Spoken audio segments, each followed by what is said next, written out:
Hi, this is Tapping Out of Trauma webinar. We love doing these. I'm Dr. Craig Weiner, and I'm Suzanne Fagel. there's some other nice guy here on the screen that you're probably looking at. And this is Dr. David Hamilton, and we're just really so pleased. I'm gonna not even pronounce where you're coming from, David. I'll let you. Dunblane. Of course, Dunblane. Perfect. Because Suzanne used to live not too far from me. Did, yes. You can tell by her accent, eh? Definitely. Yeah. So I just want to introduce, for those people somehow that don't know who David is, just a little bit of background. David has his doctorate in organic chemistry, of course, and he spent 4 years in the pharmaceutical industry. He was working on developing drugs for heart disease and cancer. But there was a left turn, and he got inspired by the placebo effect. He left the industry and started to write books and more books and educate people on how they can harness their mind and emotions to improve their health.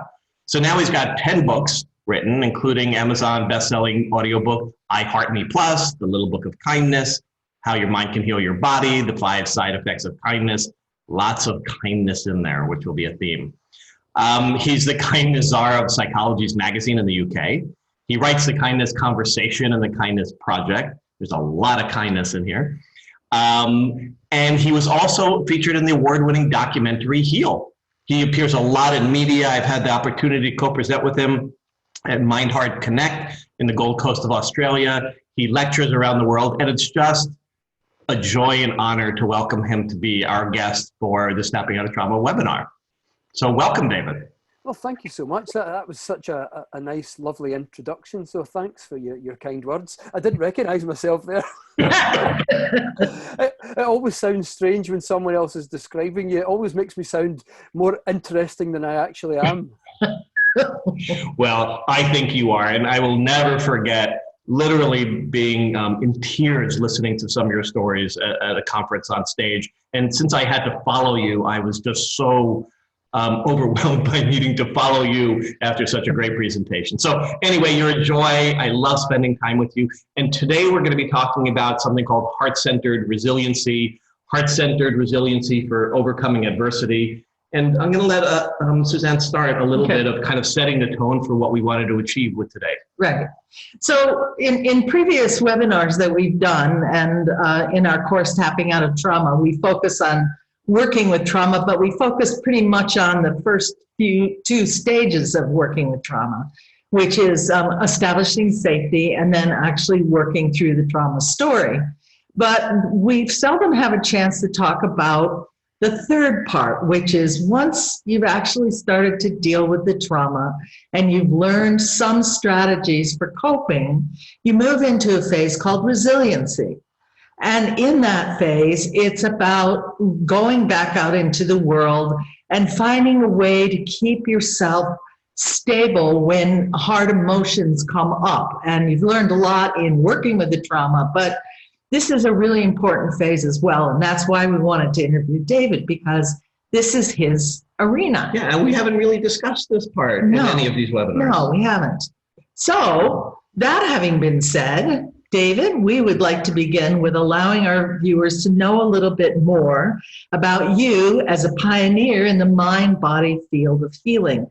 Tell us a little bit more about your journey, because we understand it's a very fascinating one. How'd you get from Big Pharma to here? That is quite a leap, David, I gotta say. Well, actually, if I could even just share, I think why I was actually inspired to leave. It kind of when you're talking about trauma, it kind of tracks back to when I was about 11 years old. I had just started high school, and the English teacher took us to the class to the school library. And at the time, my mum was suffering terribly from postpartum depression. And, it was after the youngest of my 3 sisters were born. So this was mid-1970s at the time when my youngest sister was born. Now, postpartum depression was not well understood in the UK at that time. And in fact, the psychiatrist suggested to my mum that she give herself a shake. Now, that isn't the kind of treatment that you really want. So my mum struggled with self-esteem. and she really struggled emotionally. And I could tell as a child that my mum was suffering. And I felt empathy, and I wanted to help. But, you know, as a child, you don't know how to help. And so here I was in the first day at high school in the library, and this might sound really corny, but a book fell off the shelf. And the title of the book was The Magic Power of Your Mind by a gentleman called Walter Germain. And I had a strong intuition that I bet that book can help my mum. So I just took it, I put it in my bag. I didn't know you're supposed to join the library and borrow books. I just took the book, and anyway, it totally helped my mum. Now, it didn't cure depression in one day, but it taught her tools and strategies that could help her to navigate a course through some of the more difficult days. And so as I was growing up as a teenager, I would often hear my mum say things like, it's all in the mind over matter, I can do it. And she was really doing what we now call affirmations, but this was, 1982. And she was using affirmations, and she was practicing meditation long before it was ever popular in the UK. So I grew up as a teenager listening to my mum and dialoguing with my mum about the power of the mind. So now let's wind the clock forward several years, and I'm a scientist in the pharmaceutical industry. And where my colleagues were celebrating the seeming success of a drug, I was absolutely fascinated with the success of the placebo, because that was demonstrating the power of the mind. And I think if it hadn't been for my mum having suffered so badly, I might never have had that same interest in the placebo effect. Mm-hmm. So during my time in the pharmaceutical industry, I had a little mini project that my boss, the company didn't know about. It was just my own, in my own time, breaks, lunch times, after work. I would spend hours in the library researching the mind-body connection, understanding why belief alters biology, not just in the brain, but also throughout the body as well. And when I had enough evidence, I was so excited. I knew that my passion and my purpose was to teach and to educate. So I just decided one day to leave the industry and dedicate my life to writing and speaking about, about different ways that your mind and emotions can help you in your life.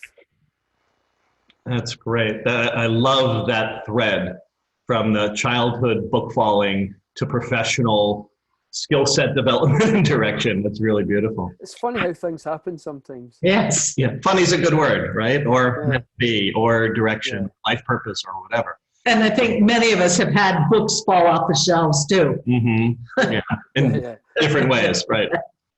I'd like to inquire a little bit about that power of the mind that you've worked on, especially the power of imagination and the research that you've done on that, because I know you have, about helping somebody change perspective. And the context that I want to hold, I think, while all of everything that we're talking about can be applied to everybody, I just want to continue the thread, because a lot of people that are listening have either been through adversity or they're practitioners that are working with people who've gone through adversity. And so I'm just kind of holding that context for the direction of what we're talking about as people that have lived through hard times, and some much worse than others, of course, right? But how to access in your research about the use of imagination to help to begin the process of overcoming, of healing, of moving to the next step in one's life's stepping up in inspiration and using imagination for that. Sure. What I found fascinating from research is that in many ways the brain doesn't seem to make much of a distinction between whether you're doing something, whether something's happening, or whether you're imagining it. I mean, for example, if for example you be kind to someone and it makes you feel nice, that has a physical effect in the heart. But if you close your eyes and think a few kind thoughts about someone, it has about the same effect in the brain and in the heart. So in many ways, the brain doesn't really distinguish between real and imaginary. But where it can be actually turned to using it therapeutically is research at Harvard did this really fascinating study where they got a bunch of volunteers to play a sequence of 5 notes with each of their fingers on a piano. So they went plunk, plunk, plunk, plunk, plunk, plunk, plunk, up and down a scale. And they did it roughly for 2 hours, you know, taking breaks every now and then, but for 2 hours on 5 consecutive days. And they had their brains scanned every day. And the scientists, it was at Harvard University, and the scientists focused on the region of the brain connected to the finger muscles. Well, you know, if you exercise a muscle, the muscle grows. So the brain does something similar, but neuroscientists don't call it muscle growth. You know, they've got to be more technically sounding than that. But the equivalent term in the brain is neuroplasticity. So what they found is the region of the brain connected to the finger muscles had actually grown massively through both those who played the notes, but about 30 to 40 times. But a separate group of people, instead of playing the notes with their fingers, they played the notes with their minds. So they closed their eyes and just imagined going plunk, plunk, plunk. And amazingly, the exact same region of their brain had also grown like a muscle, neuroplasticity. And where those who played the notes, their region of the brain had grown by 30 to 40 times, those who imagined playing the notes, the same region of their brain had grown by 30, 40 times.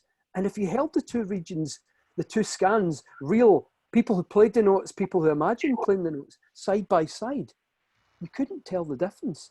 In other words, the brain had changed to the same degree, regardless of whether you actually did something or whether you imagined doing the thing. And that's been shown to be the case for a number of different systems of the body. I mean, for example, studies show that if someone imagines, say, lifting objects repetitively, and you were to test their strength, then they would gain similar amounts of strength, whether they lifted the objects or imagined. In fact, one group of people were asked to flex their little finger several times for 15 minutes for 3 months, 15 minutes a day. They grew about 53% stronger. But a separate group imagined doing it, and they got 35% stronger, and they hadn't lifted a finger.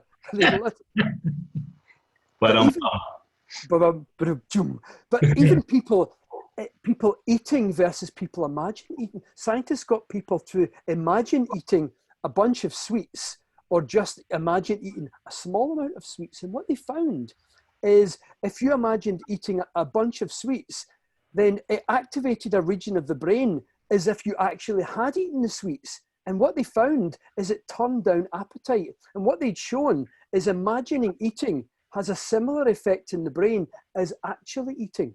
So in other words, if you imagine eating something clearly, like imagining chewing it, the amount of times you would chew it, reaching it to your mouth, doing everything really as if it's really happening, your brain does process it as if it's actually happening. We even have data now from the immune system that if you imagine the immune system working as it's supposed to work, in many ways the brain thinks that's actually happening and engages the immune system in that exact way. There's even been a randomized controlled trial for women with breast cancer undergoing conventional chemotherapy and radiotherapy, but half of them were asked to imagine their immune systems destroying cancer cells. And even after 4 cycles of chemotherapy, where everyone else's immune system dropped, theirs didn't. Their killer cells, T cells, were still super cytotoxic even after 4 rounds of chemotherapy. So what we're seeing now is in many different systems of the body, the brain and the body don't really distinguish much between whether something is actually happening or whether you're just doing it in your imagination clearly. So what that tells us is there's many things that we can imagine, and maybe we can engage natural healing processes. I think the way it works is when you repeatedly imagine healing the body in some way, or even changing your life in some way, that the brain produces the substances that it needs to produce to deliver the result that you're repetitively imagining to be true. I mean, that's actually how the placebo effect works. The brain produces the substances that it needs to produce to deliver the result that you believe is supposed to happen when you take this drug, which is secretly a placebo. So when you imagine something healing, the brain also produces the substances that it needs to produce to deliver the result that you're imagining to be true repetitively. And the key is repetition of imagining something causes neuroplasticity in the brain, and that is what begins to produce the chemistry in the brain required to facilitate that state. healing.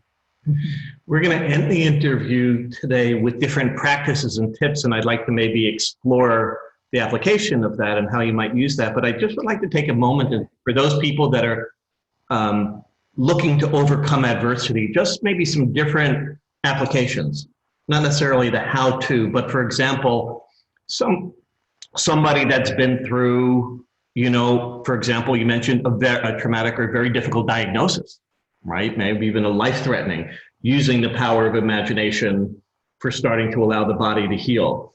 Maybe it's been somebody that's been in a not safe relationship, or in their community or something, that somehow they start to use their imagination to be able to see the possibility of it being different. Right. But that's not always easy. But I just want to kind of start thinking of application. Or like having someone having dealt with a trauma, say around a workplace issue, and they're able to consistently do a practice of imagining over a period of time, going back into a very different scenario at work, which then actually translates that into them being able to go back into that workplace with a very different perspective. Yeah. Go ahead. And there's a number of different ways that you can use this, because in some ways the brain works kind of symbolically. And I think, before millions, thousands of years ago, I guess our ancient ancestors, rather than writing things down, they communicated through, storytelling at the campfire. So our brains are actually wired to process things, to store even things symbolically. And the reason I'm saying that is one of the ways to harness visualization for almost anything is to make a kind of a symbolic story. Like, this image here represents what I currently have, and this image here represents what I would like to have. Now that is applied physically in the body, where we imagine visualizing illness, a condition of illness being turned into wellness, but we can apply the same thing, the same strategy to almost anything if we can create an image, a mental image that symbolizes or represents that which we feel right now. And here is what would represent wellness. Can I share with you an example of how? Yes. I met a gentleman years ago who had treatment-resistant depression. He'd even made a suicide attempt. His life he'd been struggling with deep depression for a number of years. And some friends had recommended that he try visualization. And he'd only ever heard of visualization in the context of healing the body or in, achieving a goal in his life. And he came up with an idea of creating a mental representation of illness, of how he felt, and turning that into a mental representation of himself completely free of depression and feeling happy. And the way he did it is he told me that he had felt broken. And it turned out he was formerly a university professor. His marriage had broken up. He'd taken it very difficultly, very hard. He'd started drinking alcohol every night. He lost his job because he went into work smelling of alcohol. His whole life had fallen apart. He ended up losing his house. He was homeless on the streets. So he said he felt broken. And he told me he remembered that he had a mirror in his house years ago. It was a lovely mirror. And he said he imagined his brokenness as that mirror had fallen on the ground and broken and shattered into thousands of pieces. So that was a mental representation of how he felt right now. So in his imagination, he took a brush and a pan and he swept up shards of mirror in his imagination. And he took all the shards of mirror and he put them in a cauldron. Then he imagined lighting a fire underneath the cauldron and melting the shards of mirror until the mirror was now liquid mirror. And then he took in his imagination the original mold from that beautiful mirror and he poured the liquid mirror into it and he blew on it and cooled it down, and then he held up the mirror and he now had the mirror whole again. So what he'd done is he'd taken a mental representation of brokenness and he created a mental representation of wholeness. And that only took him 2 minutes a day in his imagination, but he did it every single day. And he told me within 2 months, he was completely healed. And he'd gone from that treatment-resistant depression, struggling every day was a dark day, to feeling a completely new person. And all he did was teach his brain.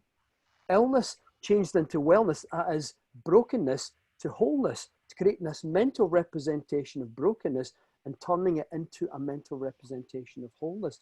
So we can harness the technique in a number of different ways. But if we create a symbolic representation of how we feel right now, then to engage this process in the brain, we just create a symbolic representation of what healing would represent and repetitively wire it into the brain. Beautiful. That's such a beautiful example, and it really leads us very specifically into the next question, which is around self-compassion. Because this man had to have some sense, even a glimmer of self-compassion to be able to do what he did, right? Yeah. And I know you've spoken about 20 different ways of self-love, and one of the issues that often arises for people in healing from trauma or any other kind of challenge is about self-love, is about self-compassion. So would you be willing to speak from your experience in overcoming this obstacle? Yeah, because, and I just want to add in EFT, such an important part is that part of the self-acceptance phase. Right.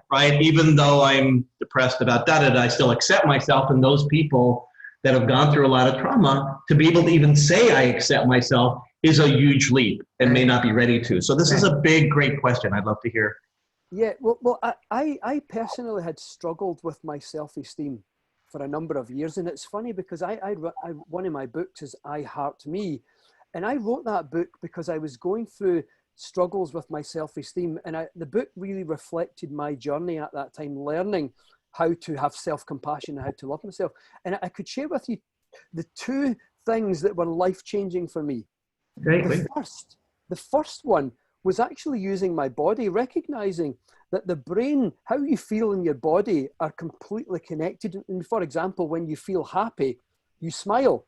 You don't smile because you remember to, it's because the smile muscles here, zygomaticus major, is really connected to the positive emotional centers of the brain. A good way to think of it is you could imagine it like a puppet on a string. So when you're feeling happy and the happy centers of the brain are firing, it kind of tugs on this smile muscle.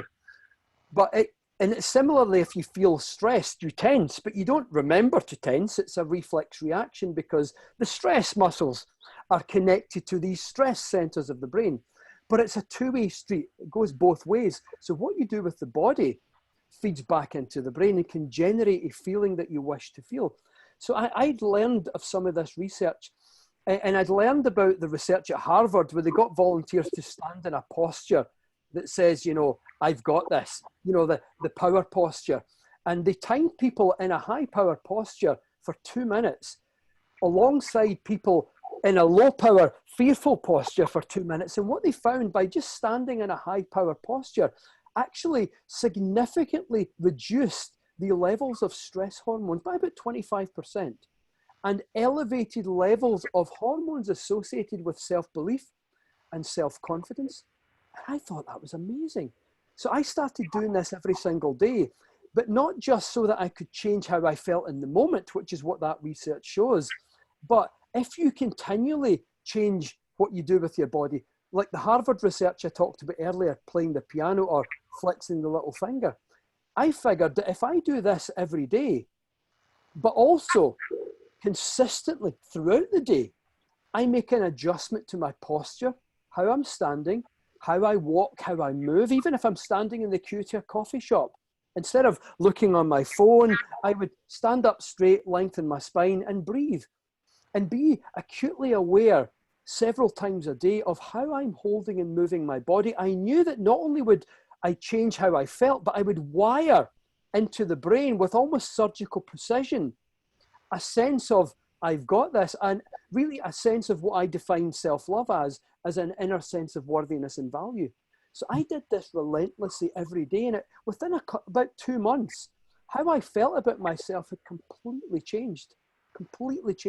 And that was a massive step forward for me, just learning how to change my posture and body language. Because even in difficult situations, you'll find that your body posture goes into that.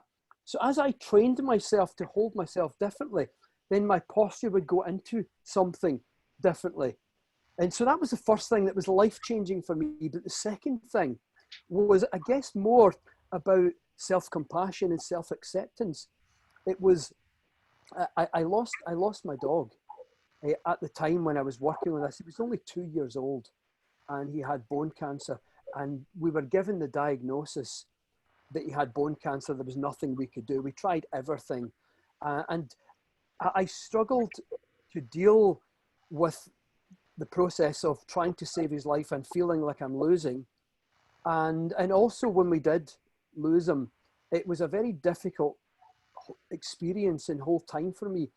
And I found myself crying a lot. And what it did is the experience burst me open. And I'd been a person who kept myself to myself, my feelings to myself, didn't really open my heart and share very often. And that process burst me but in a positive way, in the sense that I became much more open and willing to cry. But what happened is I found myself, it was at the time my book was coming out as well. So I had to do this book tour. And as part of talking about self-love on a self-love book tour, I found myself crying on stage as I would recount the story of losing Oscar. And I remember the thought going through my head that I should really hold myself together here on stage, because if people see me crying on stage, no one's going to buy my book and they're going to think I'm a complete fraud. How can this guy be talking about self-love and here he is completely a mess? And I remember on stage several hundred people. It was a Hay House conference in the UK, my publisher Hay House. And I started crying, and I had this thought that, yeah, no one will buy the book. People are going to laugh at me or just leave the audience because I'm talking about self-love and I'm crying on stage. And this thought entered my mind that I don't give a shit. I really don't care what anyone thinks, because this is how I'm feeling. And maybe self-compassion and self-love is about honoring and acknowledging how you feel and not trying to pretend, even as an author, supposedly having myself all together. In that moment, not trying to pretend that I have myself together, but just allowing myself to be how I needed to be in that moment. That for me was a demonstration of self-love more than anything I could do with affirmations or visualization. That in the moment, being and holding myself as I really genuinely felt, I guess embracing the power of vulnerability and not being afraid to do that. That was life-changing. And a magical thing happened, because someone ran up on the stage and gave me a hug. And then everyone started hugging each other. People started crying. And instead of having that little thought that no one will buy my book, Hay House told me they'd never sold out of a book so fast, ever. Books were gone in like 3 minutes. In fact, Hay House was sending people out into London to bookshops because they had no books left. It literally sold out that fast. And it was a lesson for me that you shouldn't be afraid to hold your pain in case of being judged.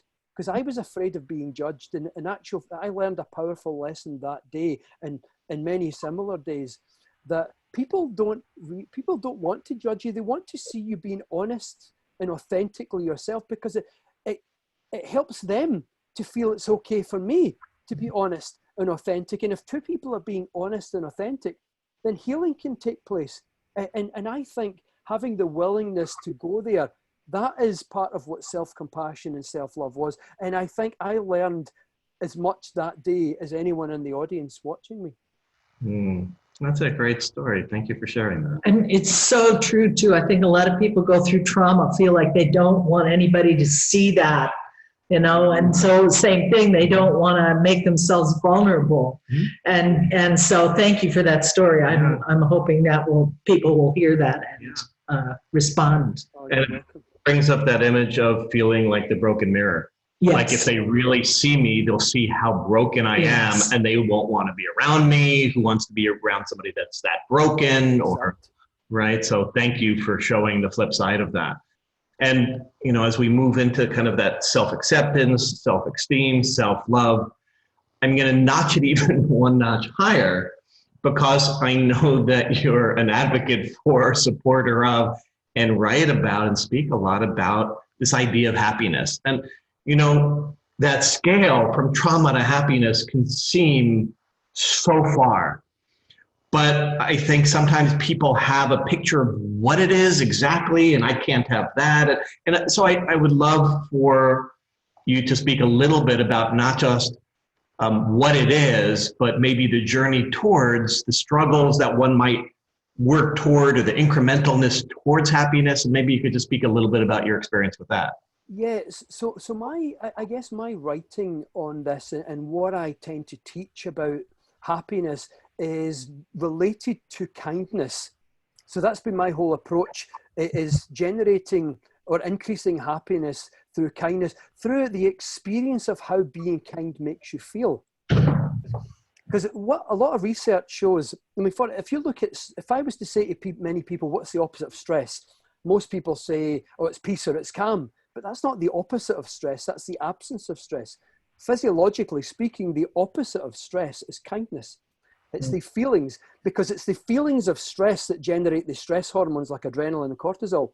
When you be kind, and those feelings generate hormones that have an equal and opposite effect. So everything that stress does, like suppress happiness, take away happiness, complicate life, being kind has the exact opposite. So this is one of the reasons why I write and talk about happiness in the context of kindness, because when you practice being kind, and I say practice, sometimes we have to give ourselves an intervention and we say, I would like to do a 7-day kindness challenge or exercise. So for the next 7 days, I will try to do something kind every day and take opportunities to help people when these opportunities arise. And maybe one of those opportunities might even be sitting with someone who's suffering and just be a friend and listen to them. Now, what kindness does is it momentarily takes you out of your own pain. And this is why a lot of research has shown that kindness can serve as an antidote to mild and moderate depression. And the reason why it works this way is because momentarily, in the moment of caring for someone else, in the moment of being more concerned for the needs and the well-being of another person, it suspends how you feel about yourself, and it momentarily lifts you out of your own pain. And in that moment, you experience a little connection, but you also get a little sense of the feeling of happiness. And it's the feeling of it, the experience that shows you for yourself what happiness feels like. Because people can tell you what happiness feels like, but you don't really know until you've had the subjective experience yourself. So being kind is a doorway into that subjective experience of what it feels like. And then then kindness can be a way, this can be my path into feeling this feeling more regularly. And all the research shows that if kindness becomes therefore a practice, we decide this is my way, this is one of the ways in which I would like to try to heal, is I would, in the process of trying to heal others, maybe I can heal myself.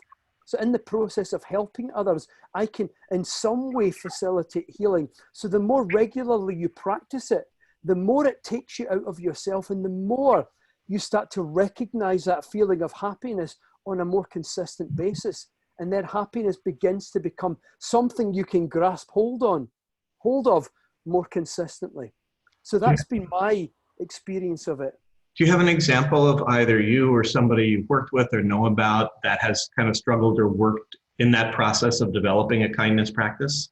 Yeah, so myself, I struggled with depression a number of years ago when I worked in the pharmaceutical industry. And a part of it was recognizing that this feeling torn, that part of me knew that in my heart I needed to be a writer and a teacher. But the other part of me believed that, well, I'm in a job now, this is my career, I'm a scientist. Yeah. And that and a number of stressful experiences, I think experiences at that time triggered depression in me that lasted for months. And it was recognizing, it was opening up to my mum who'd been asking me if I was okay, and I was pretending everything was fine. And one day I opened up to her and told her how I was feeling. She said, "You're coming home now." And I literally got in the car and I drove like 250 miles home from where I was working. But recognizing my mum was so kind to me, and it reminded me that being kind to people feels nice. So part of my recovery over that, it took about 6 months, I would say, for me to fully recover. But part of that was becoming more aware of the needs of other people. And I'd almost forgotten, in the experience of depression, I'd forgotten that I was always a kind person. But during that time, I guess I had been less concerned with other people and more aware of my own pain. So I'd forgotten that I was a kind person. So remembering from experiencing my mum's kindness, it reminded me, this is who I am. Because I've always tried to be like my mum. So I made a habit of reminding myself that I am a kind person. I told myself I am a kind person. And so over the next several months, I acted upon opportunities to be kind. I mean, random things like just helping people at work, but also being aware, noticing people who I could tell were suffering and just asking them if they needed someone to talk to. And just doing that from time to time helped me to feel that little connection and almost feel proud of myself that I'm helping someone. And so that regular practice of kindness over a few months just gradually lifted me out of that dark feeling at the time. And it wasn't like a straight line. I'd be lying if I said I just came out in a straight line. It was kind of more ups and downs and good days and bad days. But I recognized that the ups and downs were going up and down in a gradual upwards direction. So that up and down wasn't just flat, it was up and down in an upwards direction. And so that was I guess that was my first experience of recognizing that practicing kindness can actually have a more long-term therapeutic effect. Great. Thank you so much for that. And I just want to point out that I really love your connection of happiness to kindness. Yeah. Because I think so many people, when they think of happiness, sort of feel like you should be in some euphoric state all the time.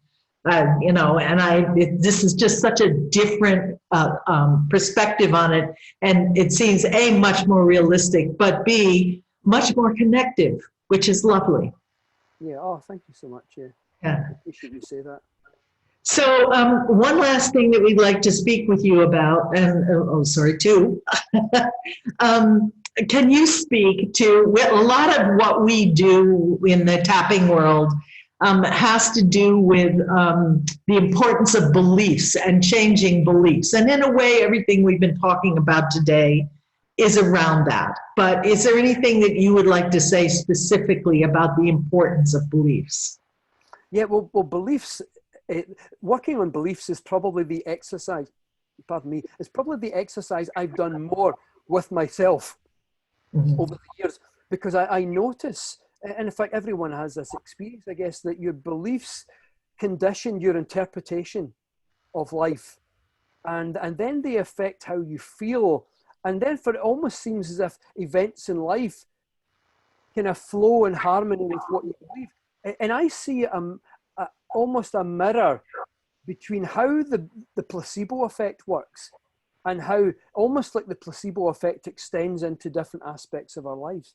I mean, for example, the placebo effect, which most of my expertise, I suppose, is in the placebo effect. Like if you take, let's say, a painkiller, or you think you're taking a painkiller, but in actual fact you're taking a placebo, but a doctor has convinced you that it's a painkiller, then you'll find that about 70% of people, 70% of the time, will have some degree of reduction in pain due to this placebo. But it's not just all in the mind. What's happening is your brain has produced its own natural version of morphine. So morphine is an opiate.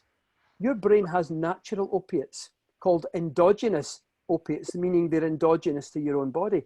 So when you believe this little white tablet is a painkiller, but it's really a sugar pill, the reason why the pain reduces is because your belief has generated endogenous opiates your own natural version of morphine.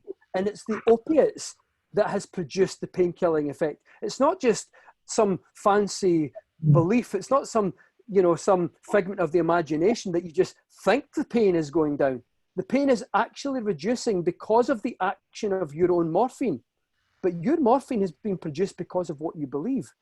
So this is why I said earlier that your brain produces what it needs to produce to deliver what you believe this tablet or that tablet is supposed to do. Same with visualization, is your brain produces what it needs to produce to deliver what you're visualizing, the result, what you're visualizing most of the time. But I think the principle of how this works seems to extend into our lives. And when we believe something, then people and circumstances become the morphine, they become the opiates, they become the substances in the universe of our body. So it's almost like the universe is the brain. And so just as we move chemicals in our brain as we believe, people and circumstances move in our lives according to what we believe. And so I take belief very, very seriously when I notice patterns and things happening in my life, because I recognize if something is consistently happening that I don't like to be happening, then maybe I have to look at what I believe about something, about a person, about a situation, and work on that. And I take that as seriously as I do the placebo effect inside my own body for that reason. Yeah. Yeah, beautiful. So we actually look to the exterior to see the validation of the truth of what's happening on the inside as the outside, just like what we believe and feel shows up physically in the body. It's just a larger model. Yeah? It's like a larger model. It's almost like the universe is a model for your brain. Right. And rather than having chemicals and endogenous opiates, you've got people and circumstances and events. But it's almost like the substances in the universe are like the substances inside our own brain. So what you believe alters stuff in your own brain, but what you believe alters the substances in the world. And you meet those substances as your practical experience. On a quantum level, it's like the observer effect is being seen up. You're working on some equations for that, aren't you? Yeah. Let's talk a little bit about kind of practices, right? So either ones that you've seen, done yourself, recommend for, what I've heard a lot through the interview. Number one is the importance of repetition.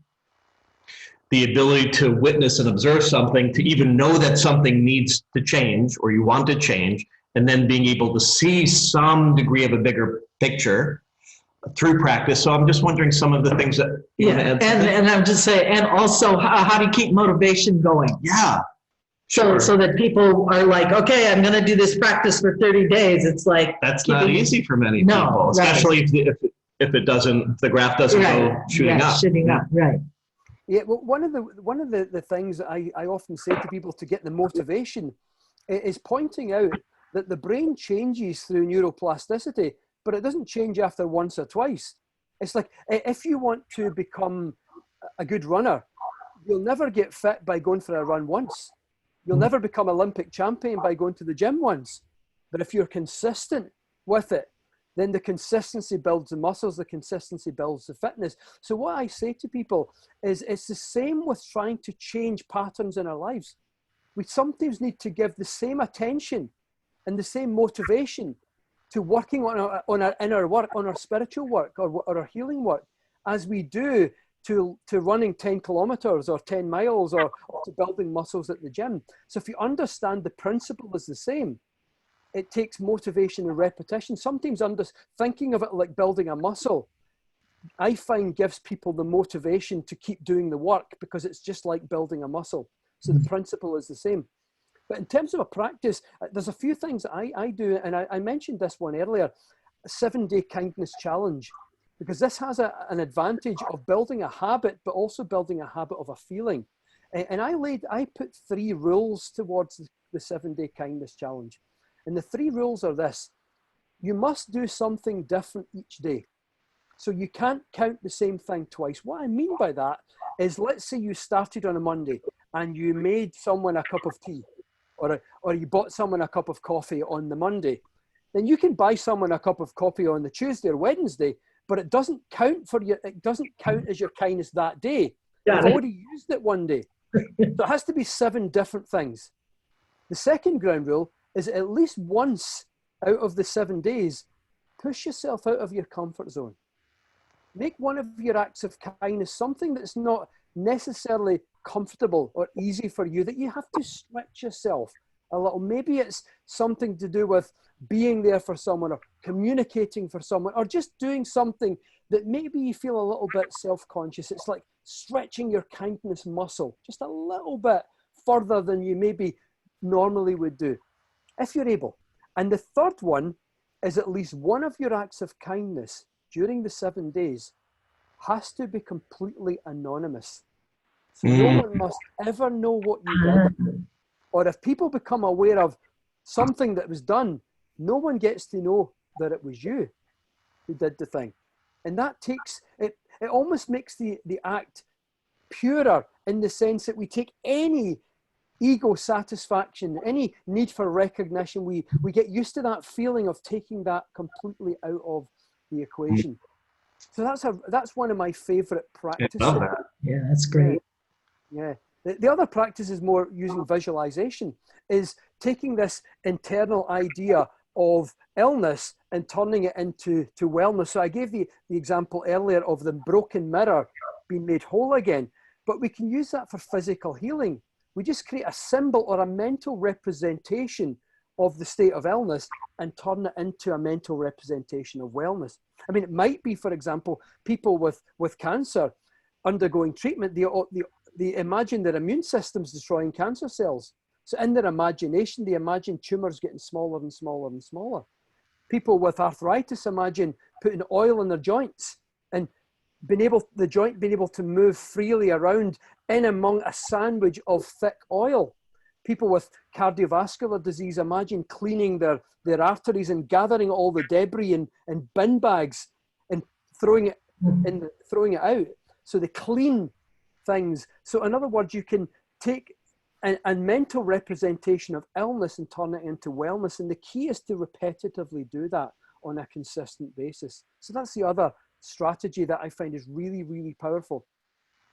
Yeah, one of the things that you're saying, especially with that imagery of something different, just brings up, and I know because you've spoken at conferences with Carl Dawson at Matrix Reimprinting Conference, et cetera, is that when, for example, we create that new image, especially of like a future self, of something being resolved, of something having reached a healing, that it actually creates a visualization that's very connected with the new belief, connected with a new way of seeing it, is very rich in its imagination about that, and that really holds very congruently with what you were talking about, being able to see something in a new way after healing the traumatic results that, the event, et cetera. So that really works very beautifully with you.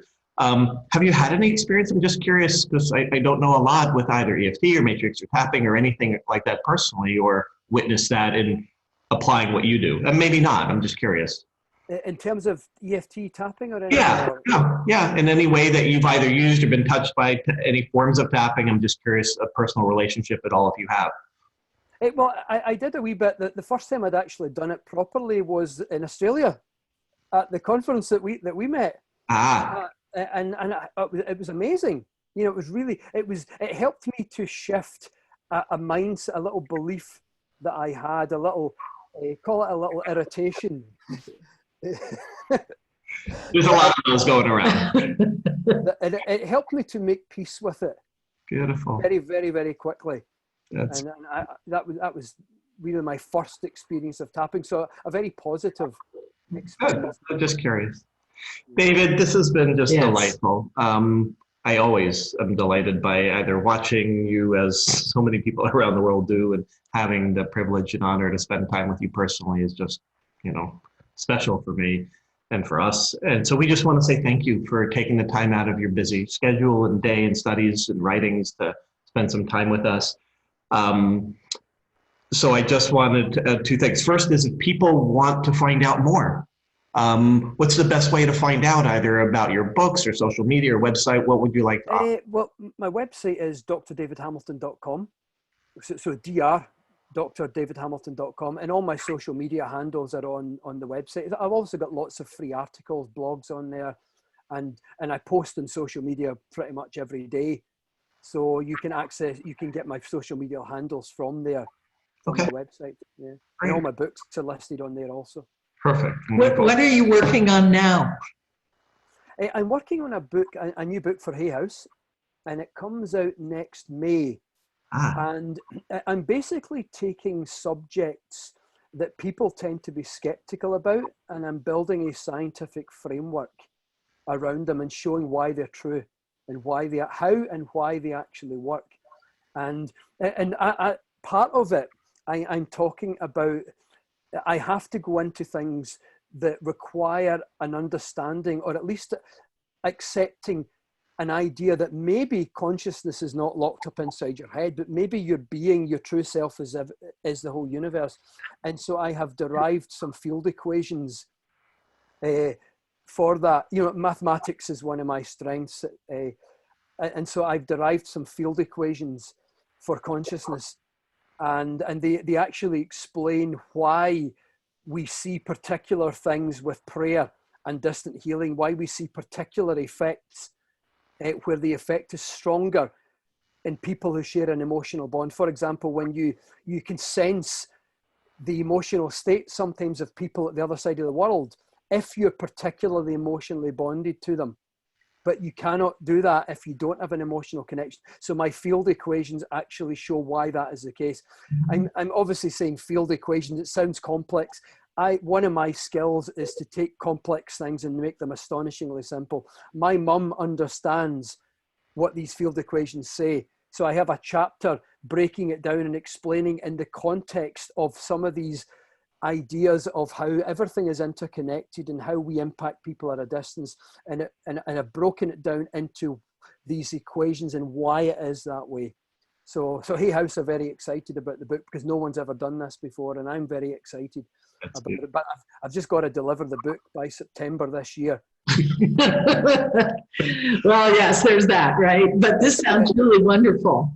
So thank you very much. We're going to take a minute here to talk about the fact that we're starting Tapping Out of Trauma 1.0 again on March 6th.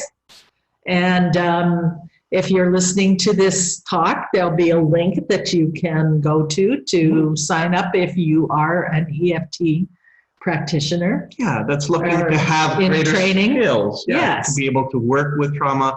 You know, the beauty of today is we know that there are modalities other than just tapping. And in fact, in Tapping Out of Trauma, we even add additional somatic modalities and other ways of working to help people to overcome trauma. So tappingoutoftrauma.com, you can start on March 6th. We offer it every spring and fall.